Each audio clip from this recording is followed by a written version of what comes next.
तो जैसा कि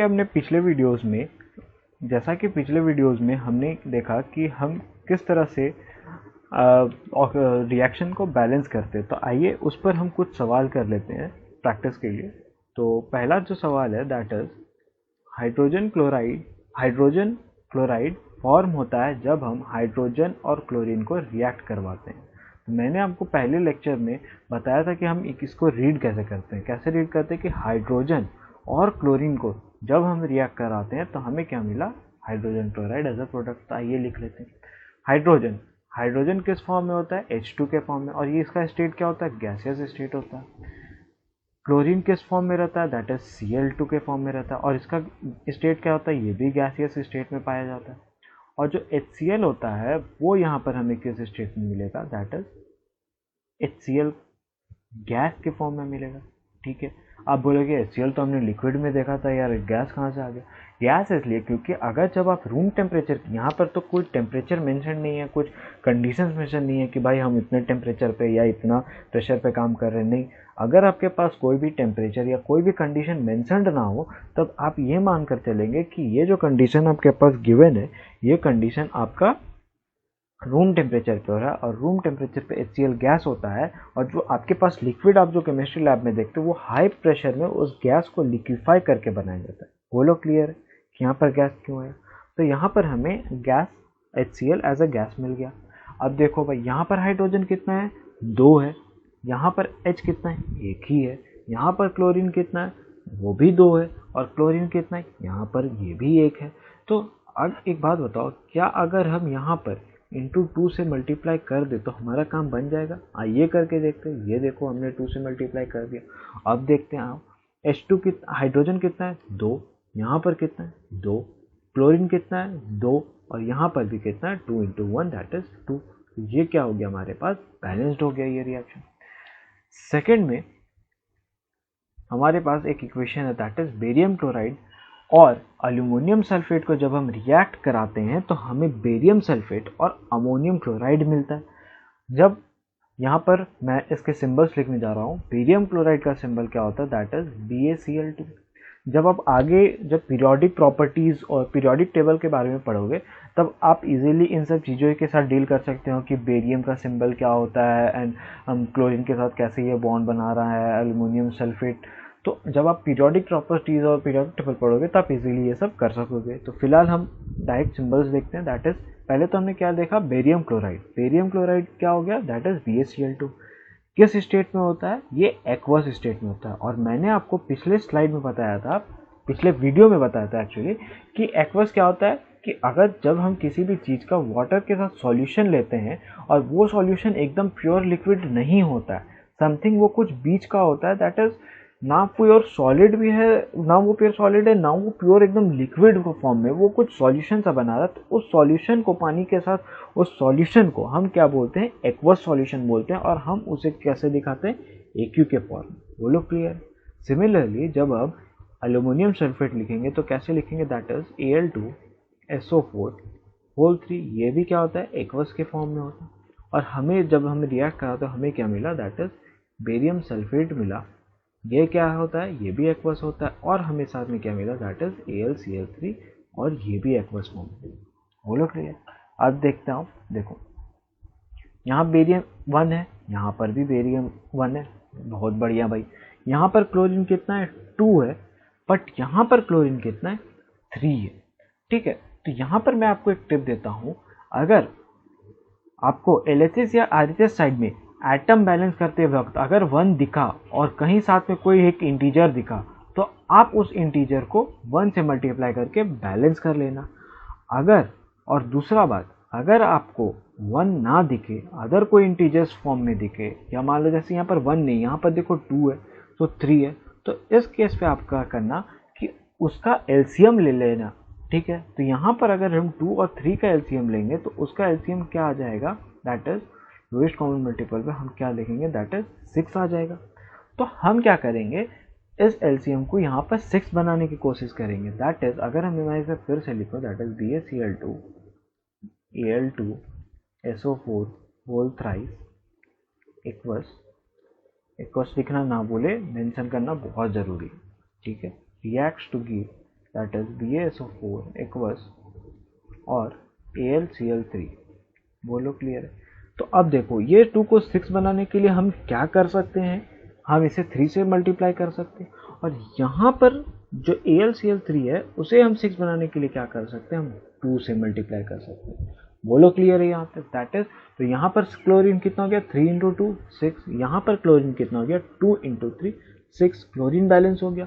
अरे भैया यहाँ तो बेरियम अब अनबैलेंस हो गया, तो आप उसकी चिंता मत करो, अब आगे जो आपने स्टेप स्टार्ट कर दिया तो अब आगे बढ़ते चलो, बेरियम अपने आप फाइनली बैलेंस हो जाएगा। ठीक है, मैं आपको दिखाता हूँ कैसे। यहाँ पर देखो एल्यूमिनियम कितना है, यहाँ पर 2 है, और यहाँ पर हमने 2 पुट करने के बाद यहाँ पर भी एल्यूमिनियम हो गया, एल्यूमिनियम भी बैलेंस हो गया। अब देखो यहाँ पर जो SO4 है, जो सल्फेट ग्रुप है, वो कितना यहाँ पर 3 है, और यहाँ पर जो अगर सल्फेट ग्रुप है वो कितना है 1 है।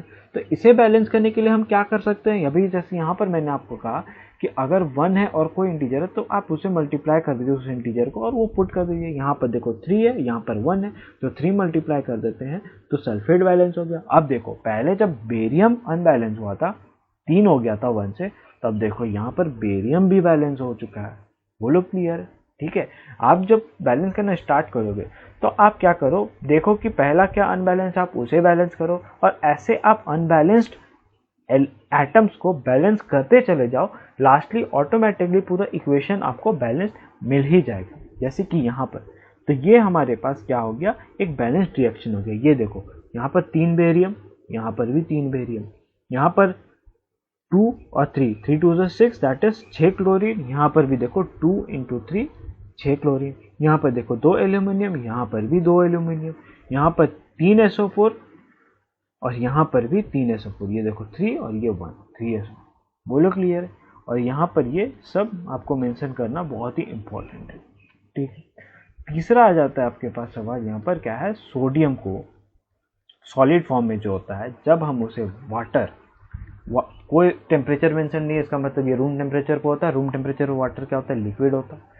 जब रिएक्ट करते हैं तो हमें एक NaOH का सॉल्यूशन मिलता है, और वो सॉल्यूशन क्या होता है, एक्वस सॉल्यूशन होता है, पानी में सॉल्यूशन, और हमें क्या मिलता है, साथ में हाइड्रोजन गैस मिलती है। और हाइड्रोजन गैस क्या होता है, इवॉल्व होता है, और मैंने आपसे क्या कहा था, अगर हाइड्रोजन गैस इवॉल्व होता है तो हम उसे एक अपवर्ड एरो से दिखाएंगे, इसका मतलब गैस जो होता है वो रिलीज हो रहा है।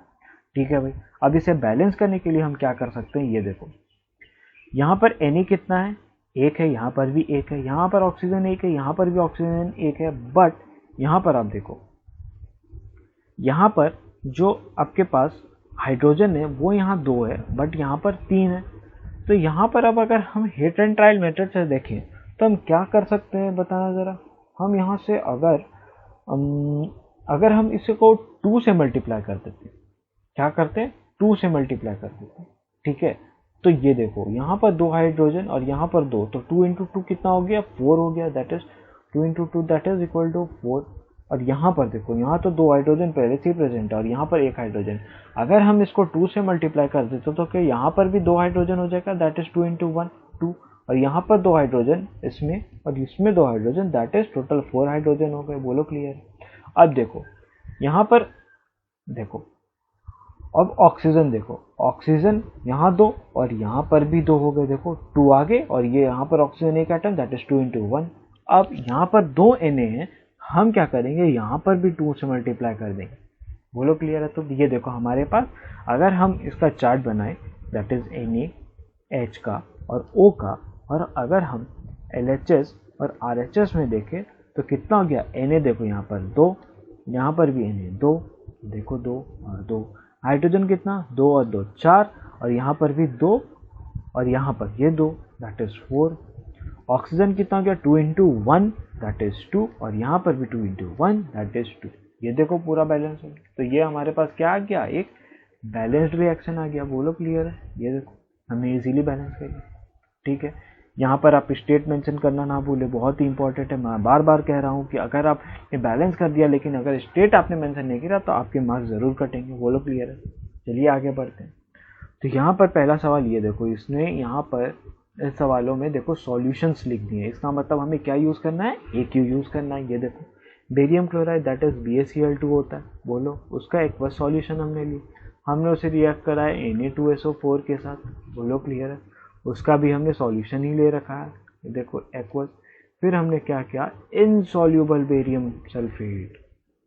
याद है जब मैंने तुम्हें एक बात बताया था क्या, कि जब हम एक सॉल्यूशन लेते हैं और रिएक्शन के बाद अगर हमें इनसॉल्यूबल सा कुछ ऐसे रेसिड्यू मिल जाता है तो इस रेसिड्यू को हम क्या बोलते हैं, प्यार से पीपीटी बोलते हैं, दैट इज प्रेसिपिटेट रेसिड्यू बच गया सॉल्यूशन में, बोलो क्लियर है। तो इसका मतलब ये यहाँ पर हमें पीपीटी दे रहा है, तो ये हमें क्या मिल गया, दैट इज बेरियम सल्फेट का पीपीटी मिल गया।